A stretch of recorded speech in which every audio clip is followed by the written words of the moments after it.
今天分享一下在 VPS 或者是飞度云 NAS 上用 Docker 搭建一个支持80多种语言的在线代码协作工具 Raskpad。我们看一下这个工具啊，它主要功能就是我们平时在写代码的时候，如果想分享给别人，然后做一个实时的一个协作啊，这样一个功能这边呢是它的黑白模式，然后这个是它支持的这些语言，这个是分享链接，然后这个地方是当前那个作者，我们可以自定义进行一个更改。然后如果你选择你自己的一个语言然后想让别人来实时查看你那个代码的话，就可以随便先写几个内容，然后分享一下链接，然后再把这个链接发送给你的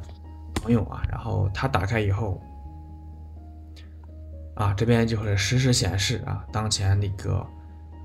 代码的一个运作，它也可以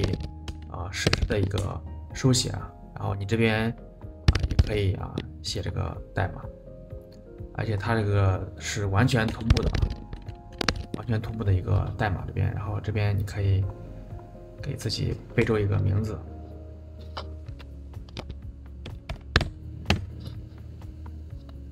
就是这样一个工具然后呢，我们看一下怎么在我们自己的飞度云 NAS 或者是服务器上来搭建。我们还是使用 Docker 的方式进行搭建。那首先我们看一下准备条件，准备一台服务器或者 NAS。如果有需要优惠服务器的，可以点开徕卡云官网这边，然后点开产品服务，选择我们需要的服务器比如说选择中国香港的 CR 服务器，或者是美国的服务器越南，然后印度的服务器，或者是国内的一些云服务器，还有一些国内的独立云服务器，或者是域名注册或服务器托管服务。有兴趣的可以进这个网站来了解一下。好，我们看一下本项目的 GitHub， 目前呢已经有 3.8K star。然后如果搭建完的话，你也可以给你这个工具给它绑定一个域名那我们在飞行云上的话，就是新建一个项目，然后把这个配置文件给它粘贴过来就行了。然后这个也非常简单我这里就不再演示步骤了。然后直接启动然后启动成功以后，我们就打开我们飞牛的 IC 加上3030端口然后就可以打开我们这个界面了。然后如果有拉取不了镜像的，可以更换一些镜像仓库来尝试一下。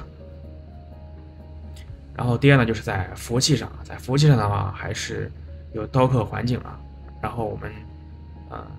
Docker 和 Docmos 安装完之后，我们就创建一个 Docmos 这个文件，然后再进入这个文件，然后再把这个配置粘贴过来，然后直接执行运行容器的命令，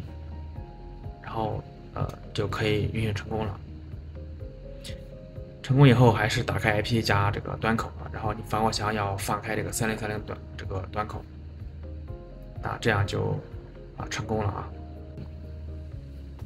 然后绑定域名的话，可以根据我之前这一期视频来进行一个域名的绑定。然后如果你是用 Docker 来搭建的话，也是非常简单新增一个 Compose， 然后把这个 YAML 文件给它粘贴过来，然后直接启动就行了。然后如果有报错的话，就看一下它这个报错内容是什么整个过程也是非常简单的，有兴趣的可以来尝试一下。